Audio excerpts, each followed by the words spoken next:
So, hello everybody, and welcome to the 15 Below Booking and Beyond webinar.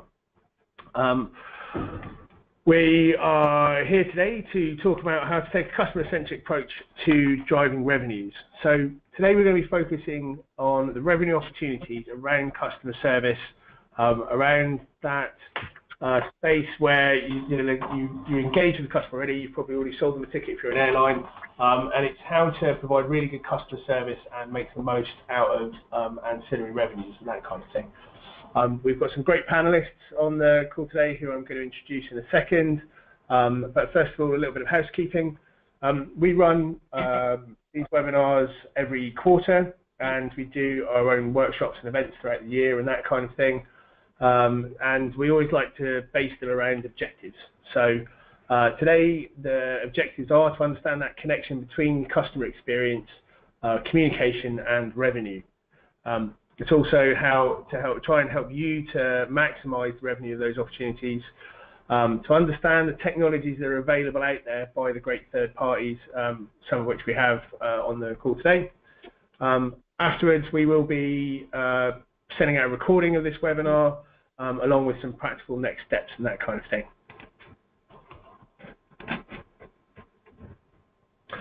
So, some introductions. My name's Al Tredinick. I'm the Business Development Manager here at 15 Below.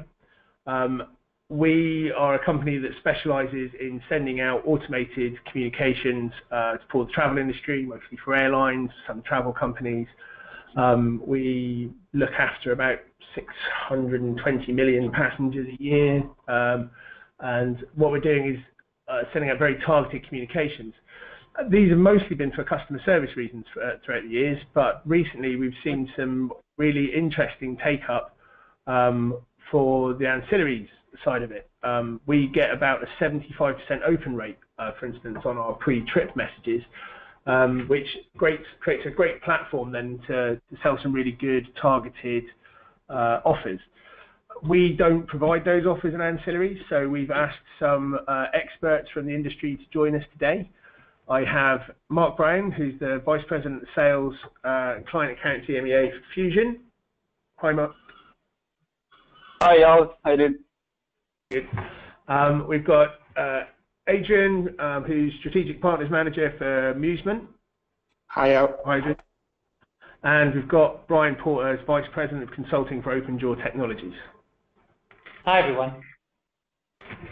Great. So rather than me try and explaining what everyone does, I'm going to let them do it in their own words. So first of all, we have Fusion. So Mark, if you'd like to just talk us through a bit about what Fusion does. Yeah, sure. In a nutshell, we are a digital optimization company. We work extensively within the travel and tourism industry, where we very much focus on the optimization of ancillary products for our clients. And so everything we do is all about increasing ancillary sales, revenue, and profitability for our clients. We've been doing that since around 2007, so just kind of to 10 years now. We work across a wide spectrum of the travel industry. We're particularly strong within airlines and OTAs, and we have experience in optimizing a broad range of ancillary products, so pretty much any ancillary product that airlines or travel companies typically try to sell to customers today, we have experience in optimizing on their behalf. And really the key to what we do is very much in terms of making sure that we help our clients to deliver the right customer, the right product through the right channel at the right time in the right way. So really it's all about making sure that we help our clients to understand their customers better, so that we can figure out what are the best ancillary products to put in front of those customers at what point in the customer journey, whether it's pre-booking, at the booking stage, post-booking, or pre-departure, and trying to figure out the best way to display those offers to those customers, and then to optimize those on an ongoing basis. That's brilliant. Thanks very much, Mark. We worked with Fusion a lot of times, spoken to a lot of clients together about that, and they're really good for if your strategy around which ancillary at the right time is the issue, they're the great guys to talk to. So thanks very much for joining us today. We also have Musement. Musement do some really awesome stuff around in destination, but I'll let Adrian explain that. Thanks, Al. Yes, so we are a platform for tours and activities around the world. So enabling travelers to discover and purchase in-destination experiences. So the idea with the airlines and the ancillaries is that you typically, when traveler purchases a trip, he's going to book his flight, he's going to be suggested some options for hotels, car rental, insurance, and much more services at arrival. But the idea is, how do we inspire them about local experiences? And this is where we really focus. The tours and activities industry is a big segment of the travel. It's the third largest travel segment. It's growing very fast, and online share is really growing and expected to keep growing in the future. If you go to the next slide.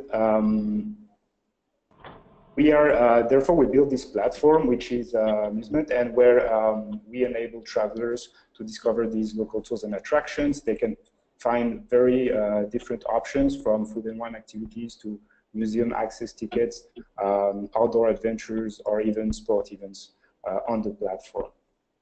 So the idea is really to have experiences for everyone, and we believe there is a great match with airlines for various reasons, because airlines are at the front and at the end of the traveler's journey. They interact very regularly with the passengers via apps and emails, so sending over a lot of information, and they get a lot of detailed profile data about their passengers, whether they are regular flyers, first-time travelers to a destination, which is a really good match for targeting the content.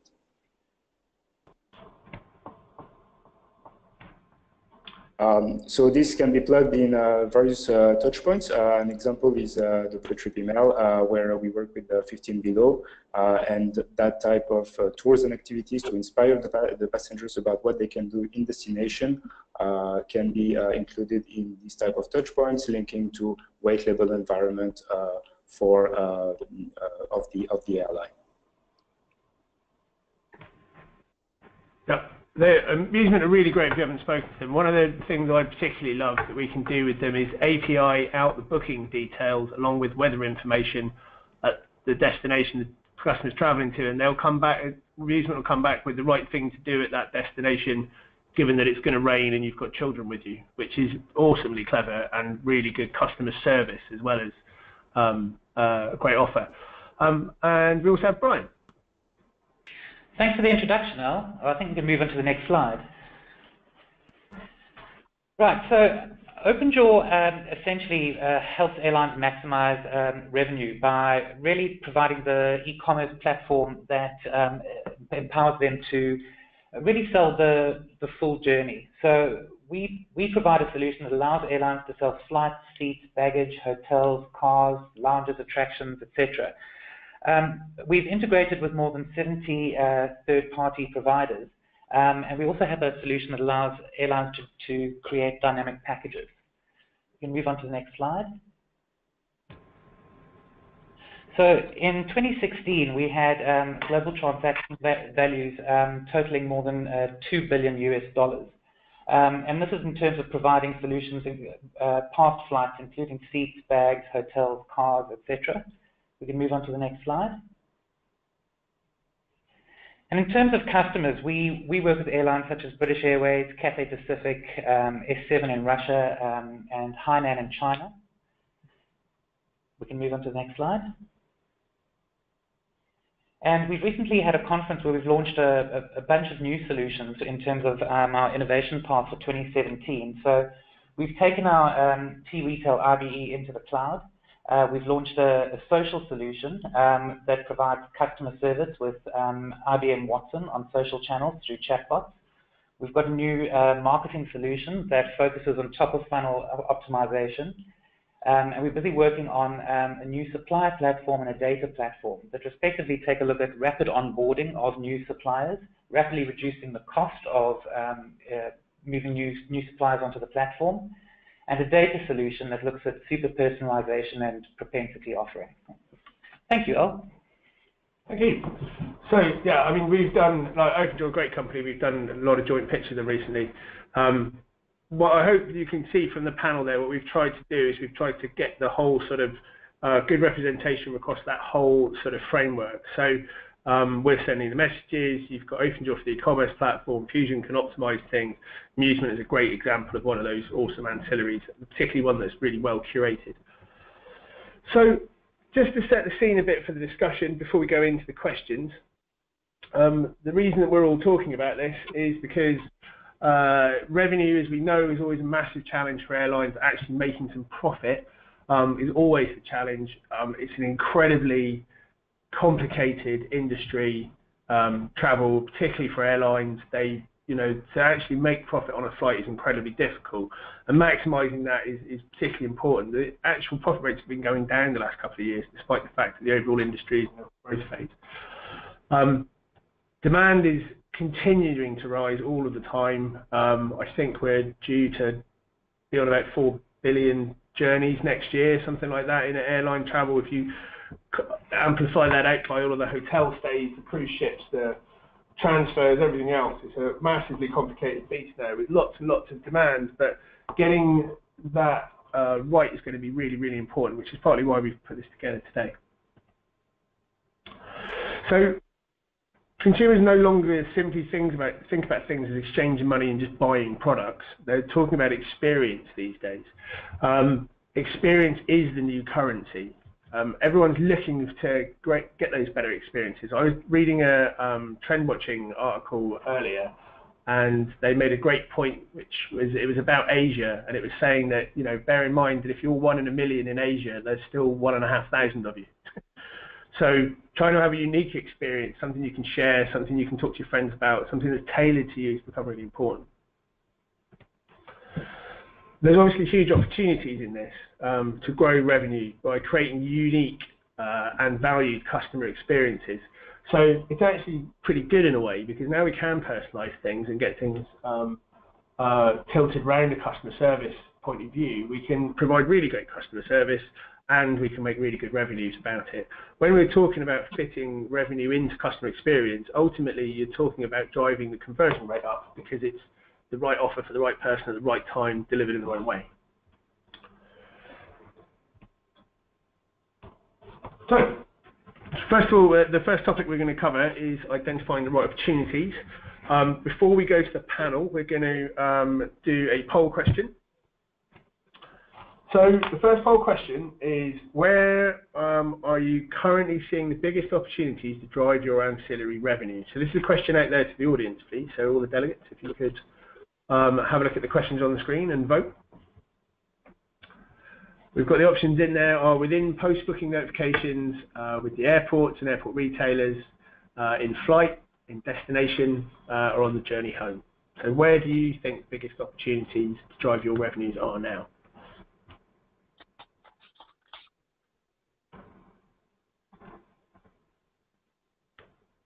So we'll just give that a few minutes, for giving people a chance to respond.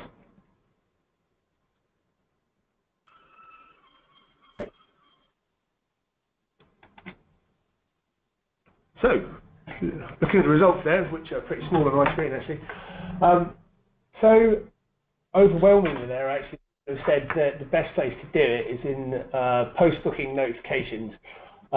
So from this, we're generally talking in the context of these questions, that's going to be a lot around between the point they book their tickets, when they become your customer, and then when they actually go on that trip.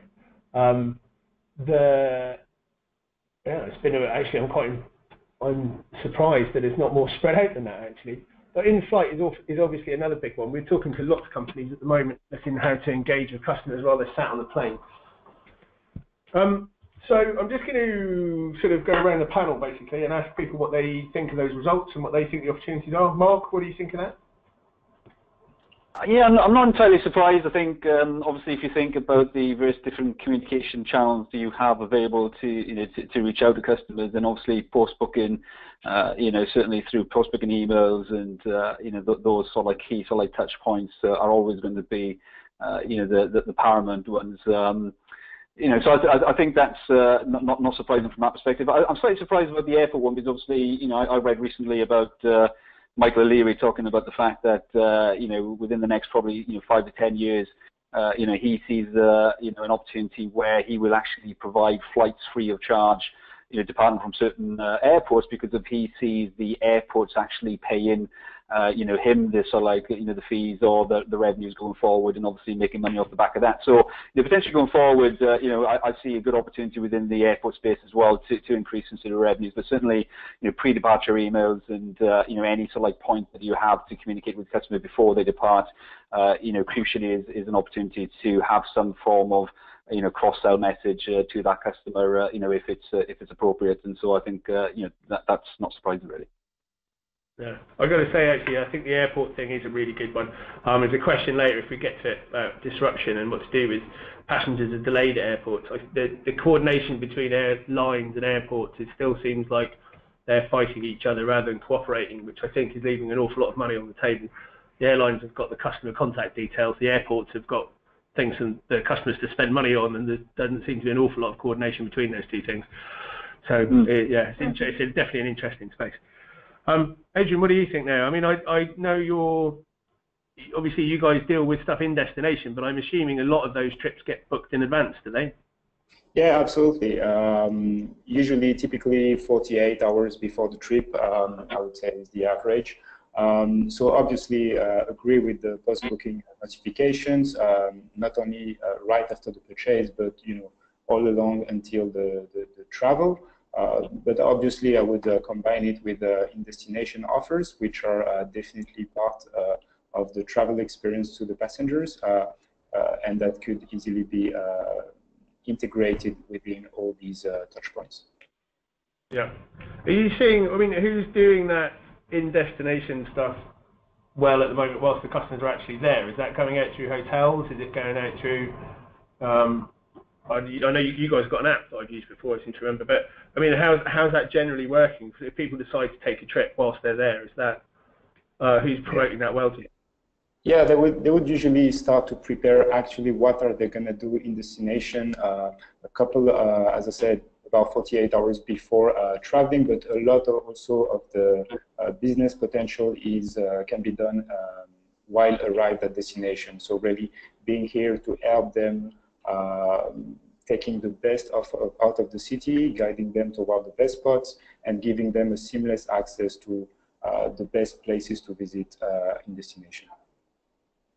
I think there's a lot more fun ways of doing that now than the traditional sort of meeting with the rep on the first night over a free cocktail by the pool and getting sold overpriced day trips and stuff.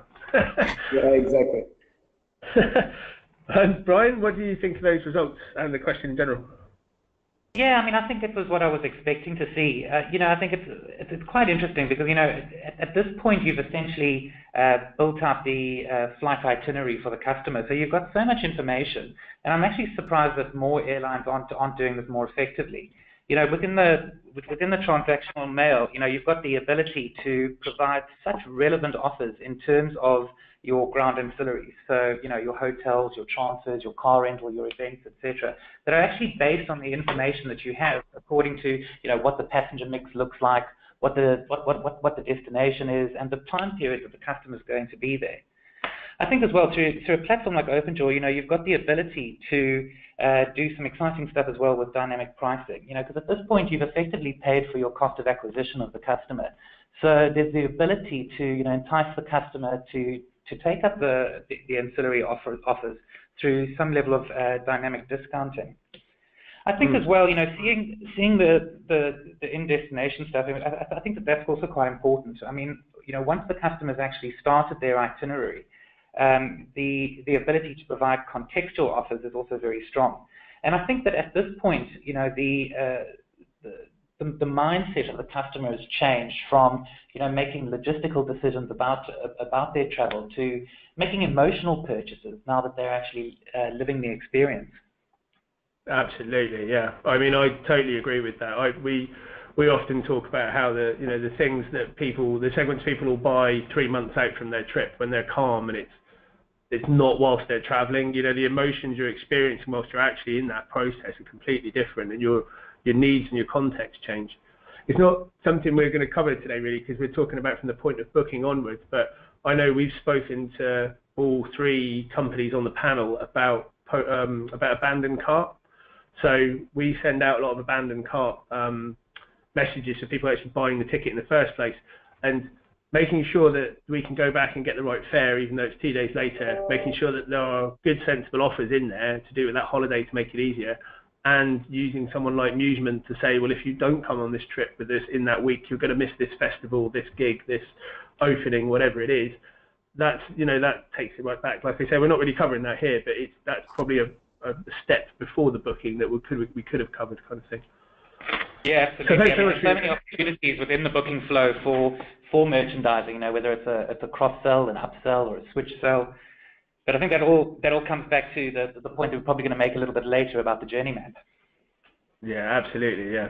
I mean, we're always surprised that more of this isn't being done. It's partly why we did this webinar, actually, because, like I said, we see airlines that are getting those 70–75% open rates on pre-trip messages that aren't actually including ancillaries, believe it or not, because it's a different department in the airline. They're doing it as a customer service thing, and they're doing it so that customers don't need to phone up with questions, and they're not necessarily connected with the e-commerce marketing side that need to push that through. So, the next question, within these pre-trip messages, what's the best way to position information in ancillary offers to increase revenue? We've already talked a bit about timings and that kind of thing. So I'd just like to sort of go around the panel again and ask that. Is this a panel question as well? It is. A poll question? No. Okay, so it's just out to the panel. So yeah, if we could start again with you, Mark. I know you guys do loads of work around A/B testing and working out where the right things to put are and things like that. What's your best advice on this kind of thing? Yeah, because I think this is fundamentally where there's a bit of a disconnect, because obviously pre-departure communications, everybody's identified as a key opportunity, to sell these products. But typically, what you tend to see is that most airlines have a standard approach towards the communication strategy. So you make a flight booking, you get an immediate confirmation. You might get a further email maybe 48 hours after booking with some kind of cross-sell email. You might then get another email 2 weeks out from departure, offering you like a car and a hotel. You might then get another email maybe a couple of days before departure, with maybe 1 or 2 other offers. And typically every airline has this standard communication approach, in terms of they have a set schedule as when these emails will go to each customer based upon the booking window. And so I think the first thing is to actually challenge that in the first place, and to actually look at that and to say, well, is that the right thing? So should we be sending this email at this exact point with these exact offers? Because at the end of the day, it's critical that you offer the right product to the right customer at the right time, and that's absolutely crucial, when it comes to timing.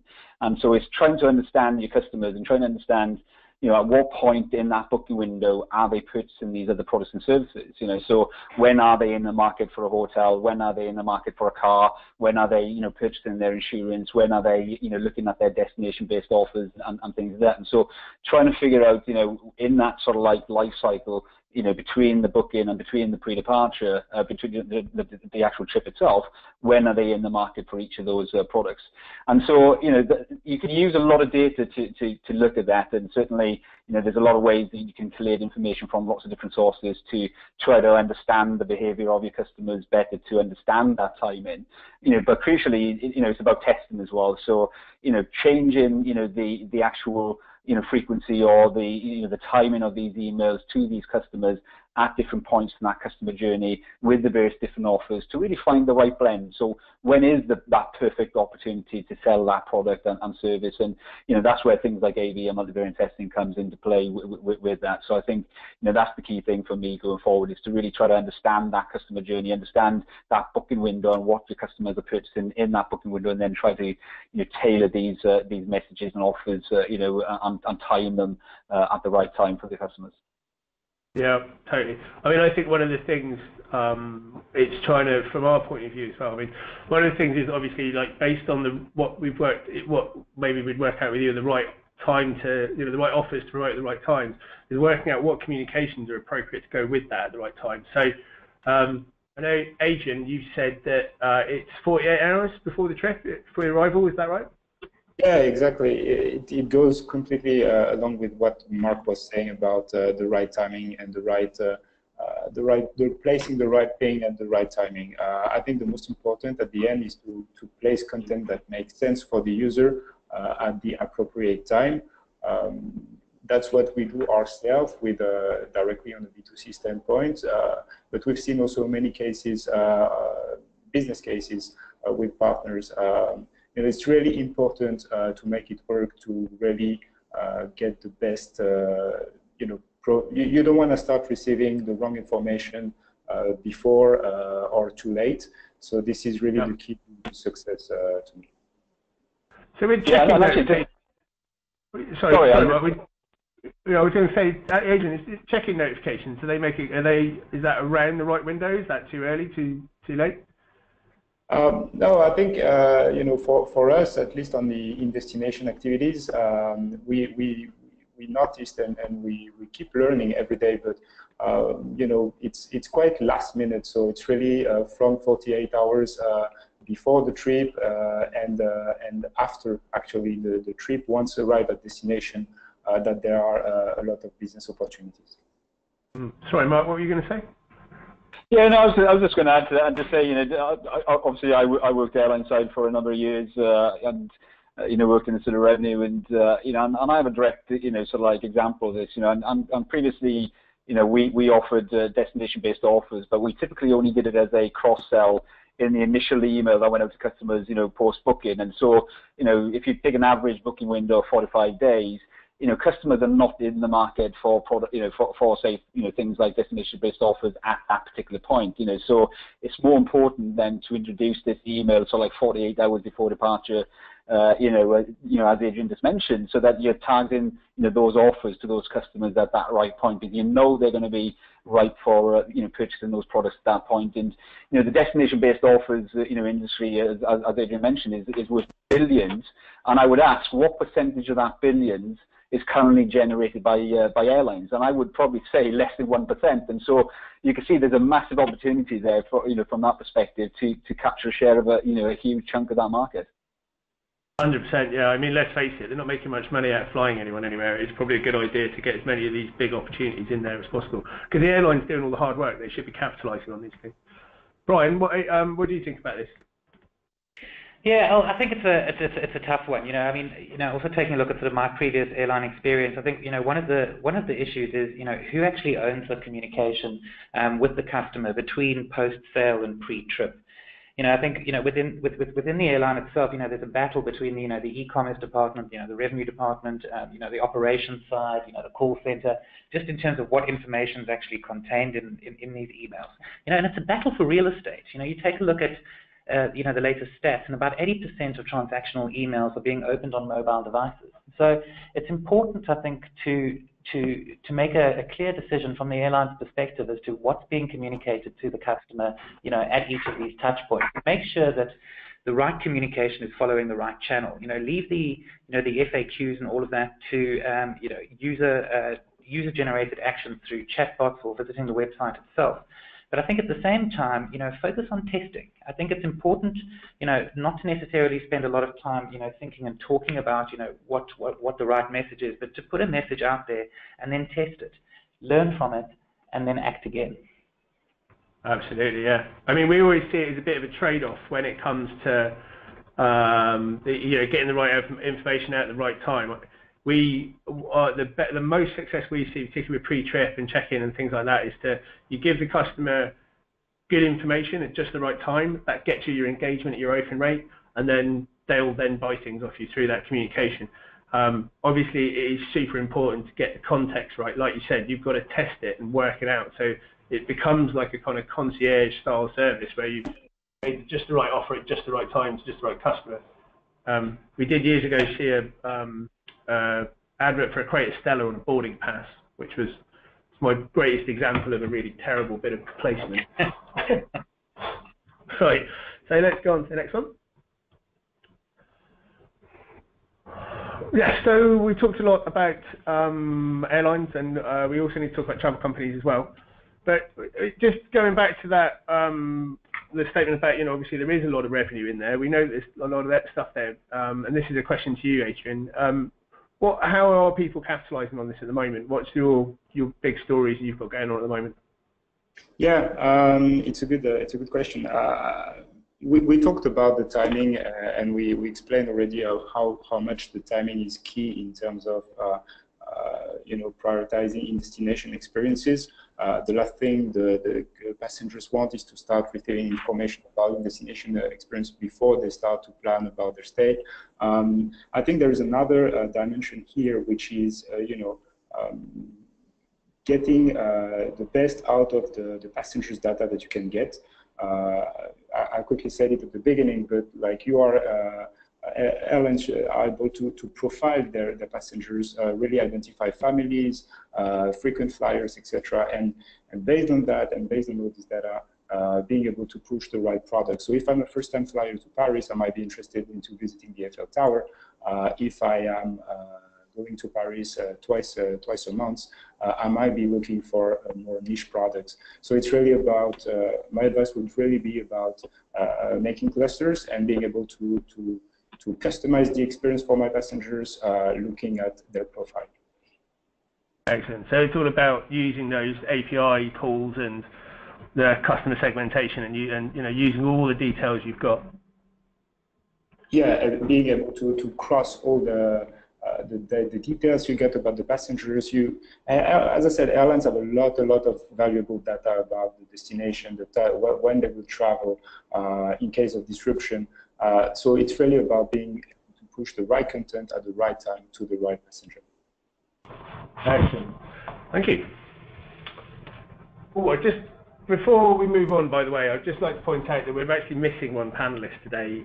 Alex was supposed to be joining us from Holiday Taxis, but we're really hoping that we could have Alex in there, because he's that sort of part of the ancillary journey that gets people to the hotel and gets them home again afterwards. Unfortunately, he didn't join us today, but he was about to join us into the last minute. So thanks, Alex, if you're listening.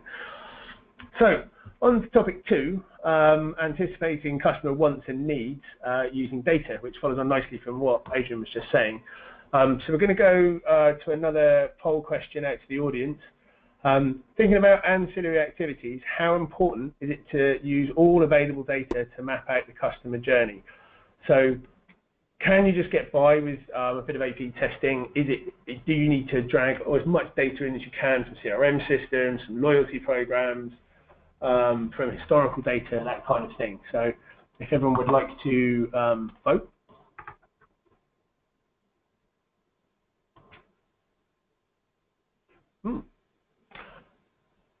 I think we probably all know the answer to this question now.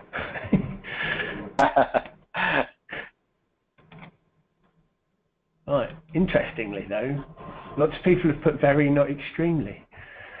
So, okay, I'm going to throw that out to the audience. I mean, when it comes to bringing data into the mix, Mark, what sort of data sources are you using, and how important is it for you to sort of mine and analyze that stuff? Well, I think from our perspective, we would always say obviously data is king. Really, the more data you have available, the better. The more accurate picture you can paint of your customers, their needs, their wants, their behaviours, their purchasing patterns and so on. And so the more access to information and data you have on your customers, the better. Certainly. But really, a lot of what we do in terms of certainly optimization and testing is very much based upon the contextual trip data, because you might have a customer who is both a business traveler, a leisure traveler. He might be traveling on a weekend away with his wife, or he might be traveling on a sort of like a 2-week break with his family. And so he has different types of trip profiles, and so really it's about looking at the contextual trip data. So looking at the data that you have available and looking at why you think that customer is traveling to that destination. What do you think they're going to be doing there? Are they traveling on leisure? Are they traveling on business? Who are they traveling with? What does it look like? Is it a sort of like a little boutique type romantic weekend away with the other half, or is it a sort of like a family break, or is it a business trip? So simple data like that can really help to paint a very accurate picture of the actual contextual reason for the trip itself. And then from there, you can quickly curate your offers, that are applicable to that type of trip, and looking at that sort of like customer segment and looking at similar customers who behave in certain ways. You can quickly determine what are the right products to give to those customers and the best way to offer those to the customers. And so data is absolutely key, and the more data you can get access to, absolutely better it is. But really, you can start off small. You can start off with just the contextual trip data and start making these more sort of like personalized and relevant offers to customers at different stages of the customer journey. Brilliant, thanks. Yeah, I mean, I like that. It's not just the data sources you pull it from; it's the contextual data about where they are and that kind of thing as well. Yep, exactly. So, Adrian, I know we've sort of talked about it already, but I know, Adrian, you do a lot of cool stuff with APIs that, the sort of, I know from our point of view, the more data we can give you from booking, etc., the more you can do with it. What sort of data sources or parameters are you using to curate those in-destination things? It's exactly like, first there's one big dimension, which is exactly like how Mark explained it. It depends on which stage you are looking after, but getting everything from your traveler help you in terms of in-destination experience. If we know that you are 2 person, 4 person, 6 persons, we can already filter for you like what attractions have availabilities for you on your traveling dates. We can build an example of a journey or a typical day wherever you're going, so that kind of things. We can also cross it with the weather, for instance, so we are able to tell you, what are the things to do in Paris with your kid, or what to do in Berlin on a rainy day. So really being able to take into account multiple factors, not only the passengers data, but also the destinations, what are the temporary events to be able to suggest the best local experiences. Excellent. Yeah, we definitely see that's the way it's all going.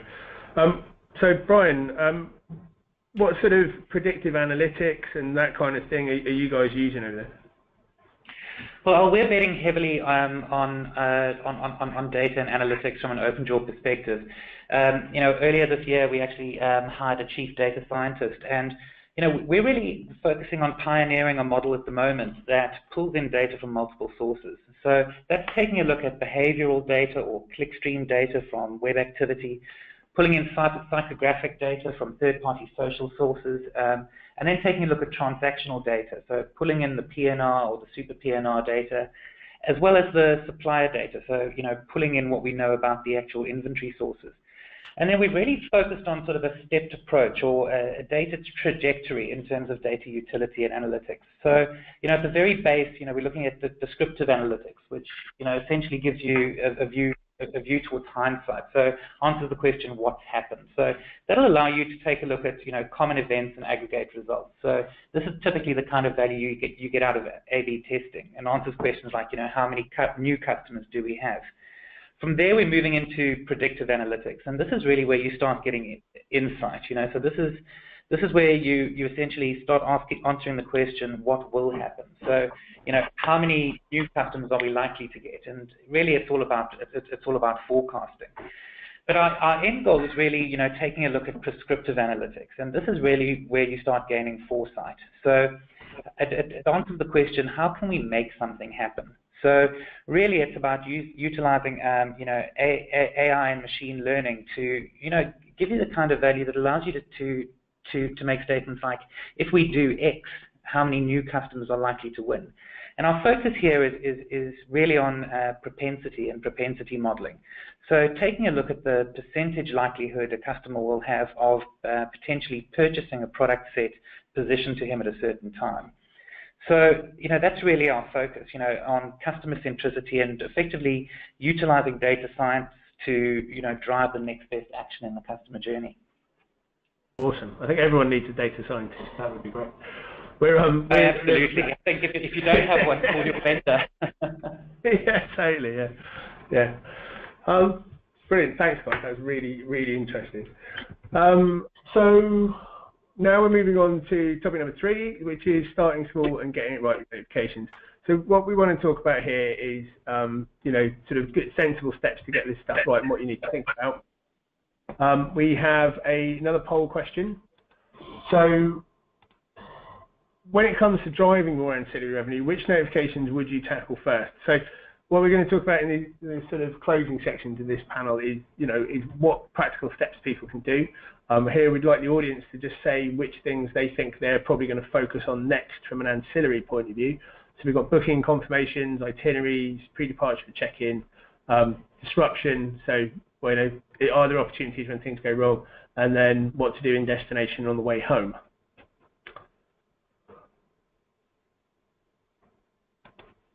Oh, interesting. So, some pretty booking confirmations is pretty standard. Although, as we've heard today, booking confirmations are good, but it's probably a good idea to time things as well throughout the journey. Pre-departure, so itineraries used to be a real thing actually, of people putting deals on there and things like that, but it's interesting to see that that's not a priority for people at the moment. Pre-departure and check-in, I think, is pretty straightforward. No one in disruption yet, because it's definitely the brave new world, and I don't think anyone's currently got any things in there, but we'll talk about that in a minute. And in destination and return journey, which I think is probably everything I go to at the moment. People seem to have remembered that people who go away somewhere have to come back again, and that there might be offers around that. Is anyone on the panel got any sort of comments about those results? Mark? Yeah, I mean, I think the booking confirmation and the pre-departure, you know, check-in aspect is obviously crucial, because obviously that's where you're going to get the most amount of eyes in terms of, you know, your biggest bang for your buck, so to speak. And so, you know, particularly if you're thinking about the pre-departure, the check-in process. So, you know, I know more, you know, all airlines are different, but you know, quite often now the average sort of like booking, you know, you can check in probably up to 30 days before your flight these days, and so, you know, there's a crucial opportunity there when customers are coming on to check in, whether it's you know, online or through you know, the mobile app or mobile web, that you know, you have you know, various different ancillary offers curated to those customers. So absolutely crucial opportunity to put the right offer in front of the customer in terms of those two like key communications. In destination as well, I think the key thing here within destination for me would be, you know, what is the opportunity through the mobile app world in terms of you know, pushing offers to customers in destination. So, you know, I think that the in-destination based offers is an absolutely, you know, easy, you know, win for airlines, where, you know, you have an app with the customer, and more customers are downloading the app and making bookings and managing their booking through the app, and so you've got a great opportunity through, you know, your app, you know, to offer, you know, customers in destination, you know, some really, you know, good curated offers. And so I think in destination through things like mobile app, you know, is a really good opportunity to drive some incremental revenue going forward. I know from talking to Alex, actually, from Holiday Taxi, he'd have a lot to say about the in-destination and return journey stuff. I think people really under-capitalise on the fact that someone's coming back off holiday. I mean, referring back to our earlier points about the emotions of different contexts, I think the end of your holiday and coming home again, or the end of your business trip, there's a lot of emotion in there. Things like coming in at just the right time and saying, do you want someone to come and meet you at arrivals and take you home, is a really big thing. Well, actually, it's a good question. I mean, I just have to put a question out there to the panel as well. So, I mean, we're all travellers. We travel extensively, you know, around the world ourselves. How many of us have ever received an offer from an airline in destination? Because I'm really struggling to think of a single offer that I've received. I don't think I have. So, you know, and I travel extensively, and so, you know, there's an obvious opportunity there that, you know, airlines aren't capitalising on at the moment in terms of, you know, that in-destination offer, you know, and trying to capitalise on that. And so I think, you know, that's a really good example. Adrian, what do you think of those results? Yeah, I agree. I understand the booking confirmation high rate. It's probably the most common, but I would say that the biggest opportunity in terms of what comes next is the in-destination. We have, as I said, on our hand, big share of our customers that are booking once they arrive. And I think it's also, in terms of customer experience, a fantastic opportunity for airlines to really show that they care about their passengers' experience where they're taking them, and being able to inspire them about their trip is, to me, it's really full of opportunity as a notification and as a touch point for them. Yeah, absolutely. And Brian? Yeah, I think that there's a natural logical flow to the types of products you'd offer at each of those 3 touch points. I mean, you sort of immediately post-booking, talking to the customer about the hotel, pre-journey about their transfers, taxis to the airport and from the airport at their destination to their hotel, and then while they're in journey, about in-destination experiences. But I think what's really key here is for airlines to actually map out the customer journey, and take a look at their communications in that context. So, answer the question, what problem am I solving for the customer? And I think what's also important in terms of that is matching your customer or mapping out your customer's mood in terms of that customer journey, because often that'll help you sort of understand the potential problem that you can solve, as well as the tone that you can take in terms of how you potentially communicate an offer to the customer. Whether it's last minute urgency about extra baggage, or just providing comfort and knowing on their return trip that they'll have a taxi waiting for them. So, there's a logical flow to what to offer the customer when, but the easiest way to see it is to map out that journey and to take a look at which problems you're solving. Absolutely. That kind of leads on to the next slide, actually. I think because of the time we've got left, rather than throwing this out to the, I'll just cover it quickly rather than throwing it out to the panel. One of the things that didn't come up in that survey as a response is around disruption with disrupted passengers. This is something that we could probably talk for another hour about, but there are a lot of strategies out there we know at the moment about dealing with customers who are disrupted in some way. Now, that might not necessarily be that their flight's been cancelled or they've been held over at a destination or trapped at an airport or something like that, but there's also contextual stuff, as we said, of as you're racing towards the airport and the kids are screaming in the back of the car, is now a good time to offer a discount on closer parking to the airport? Do you want to talk about queue jumping and do notifications based around how long the queues are to get through security, for instance, for fast track, lounge access, that kind of thing? There's also a lot of talk going on with various retailers at airports about how they can, what they can do with passengers who are stranded places. Firstly, so that if passengers are stranded somewhere, the shops don't close whilst they're shut there. That little bit of coordination is quite a good idea. But also things like, maybe go and get a makeover with Mac in duty free because you're stuck there for a couple of hours and you're going on holiday. These aren't sort of, I don't think they're on anyone's immediate horizon, but it's definitely something we've been talking to with a lot of, with about 5 different partners at the moment of, is there a better customer service / ancillary strategy that we can do with all of that kind of thing? But we won't go into that now because we could probably talk about that all day. So just before we sort of do a little roundup at the end, I'd just like to go out to the panel and ask them for their top tips, really. So if each of you could tell me sort of who you think the heroes are at the moment of this kind of stuff. Mark, what do you think?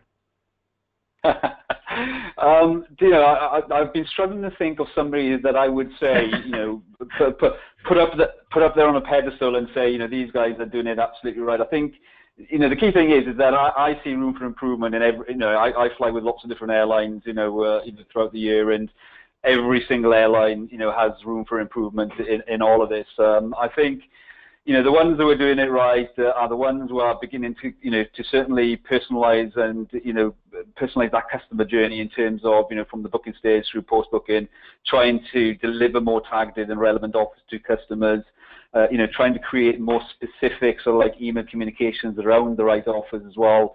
I have seen some stuff out there. EasyJet is a good example of somebody who certainly, from the time that I left to now, I've really changed the way that they communicate with customers in terms of their email approach, as opposed to sort of like the standing out the, the generic sort of like cross-sell email where you try to sell every single sort of like product. They're now, sending out specific emails, regarding specific type of offers, so whether it's, just a hotel offer, just an insurance offer, just a car offer, and trying to do that sort of like at the right time as well. So, so there are people trying to do it and certainly doing it better, but I still think there's a lot of room for improvement. Looking at the customer journey, looking at how they can tailor the offers to the right customer at the right time in the customer journey. Whether that's through email, whether it's through the mobile app and things like that as well. I still think there's a lot of opportunity there for airlines to make the most of that going forward.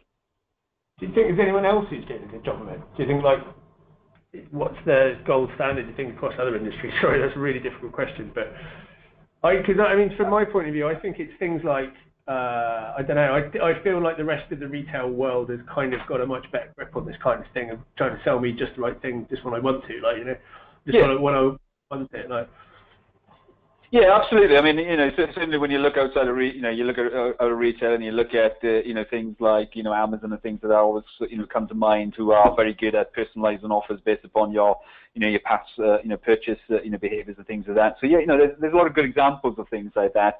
But again, this is where there's a line that you have to sort of be careful. So a really good example, with Amazon is you might go on to do a search, and so Amazon then spends the next month trying to sell these products to you, whereas you might have just gone off and bought it somewhere else, and so you spend the next month really sort of like seeing the same offer for the product that you've already purchased, and so you've definitely got to be sort of like sensitive to that and making sure that you're doing it in the right way. But I think other really good examples are in the entertainment. So looking at things like Netflix and Amazon Prime and things like that now as well, who are doing some really good stuff in terms of delivering more personalized and relevant sort of like content to you as well, based upon what you previously watched and things like that. So but really from the airline perspective, I still think I can't think of one airline that I would put out there today and say this airline does this perfect or this airline does this the best, because I still think there's lots of opportunity for every single airline to to get better at doing that and tailoring their offers to the customers at different points in the customer journey. Fair enough. Adrian, what do you think? Who's your kind of star customer out there that's using your... Just like you, I really think we are only at the beginning of this, and that the players, are now starting to work on integrating that type of offers within the communication. So it's really like the beginning of this. It's going to keep growing. I would say, just like you were giving a couple of examples out of the airline industry, I can think, I think just within the travel industry, you can already find a couple of good examples. We work with, for instance, Upscale World, who really try to work like this. We set up a good partnership where we are selecting activities that are related to their type of customers and users, creating dedicated landing pages. They're doing a great job in pushing it into the right emails at the right time. So I think it's a good example of how it can start, and I'm sure that with time we're going to see way more and new experiences out there. Excellent, thanks. Brian, what do you think? You think there's anyone out there nailing this at the moment, or is it all to play for? If I take a look at our customer base, there's a star amongst that, for me, and that's British Airways Holidays. Not only are they combining best of, or putting a best of breed technology solution together, but they really have the product strategy behind it, and I think it's their ability to, British Airways Holidays have the ability to think like a tour operator, and that's just driven stellar growth. But having said that, if I take a step back and take a look at the broader travel sector, I think airlines aren't doing as good a job in terms of leveraging their data for cross-sell, upsell, and recovery strategies as the OTAs are. I think the OTAs probably not having any product other than their data, are more inclined to focus in this area. But I think that the airlines can actually look to the OTAs for how they can provide more complementary services in the right context with ultimate relevance. Yeah, we're seeing it a lot at the moment. Actually, it's quite interesting looking across the travel industry. And I think a lot of the OTAs these days are tech companies, first and foremost. As a result, like you say, their data is kind of everything to them. I still see some holes in the personalisation, even with the big aggregators. Like, I'm always quite surprised when I get a pre-trip from Expedia or something, and they can't tell me my baggage allowance, specifically my baggage allowance. I can look it up on a massive list, but I still think there's a lot of there's still things I think there's room to play for in there. Absolutely, there are. I'm still being remarketed a holiday I went on to Brazil about 2 years ago. Brilliant. There's nothing quite like it. I had a great experience the other day with an OTA. I won't mention who they were, but they'd obviously set their system up to send out about 18 notifications at points, up to the point of taking the trip. It was a hotel booking. Unfortunately, because I booked it the day before, I got all 18 of them between the point that I booked it and the point that I arrived at the hotel the following day. I was like, need a bit more of a dynamic strategy than just sending all of them if I booked it at the last minute. Wow. Brilliant stuff. So, I just want to move on to a comment which I think sums up a lot of the things we've been saying today that we saw earlier, which was really good actually. And it's travel companies don't seem to understand that the customer service is the most demanded customer feature, not better e-commerce strategies. One of the things I think we've talked a lot about today about those great opportunities during the pre-trip, and we really hope that everyone on the call has kind of heard that message, because there's a great opportunity in there to build that loyalty with your customers and generate revenue, which is, these things can often be counterintuitive. I know we're talking about customer service is often, if you're talking, we go to sort of some of the more marketing focused travel events and things like that, and customer service is a lot to do with flow through websites and actually making the booking. What we'd like to see is that cross-silo kind of approach of looking after people once they've paid for it.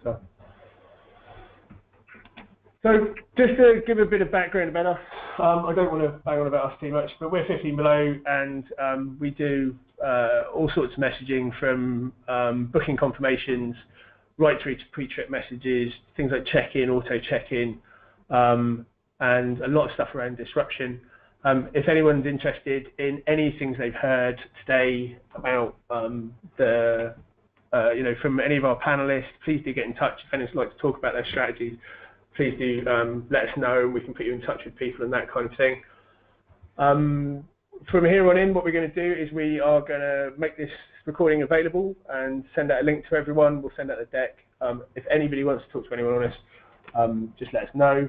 I'd just like to say thank you very much to all of the panelists. It's been absolutely awesome having you here, and it's been a really interesting day. So thanks very much, everyone. Thank you, Al. Thanks, Al. Thanks, Al. Thanks, everybody.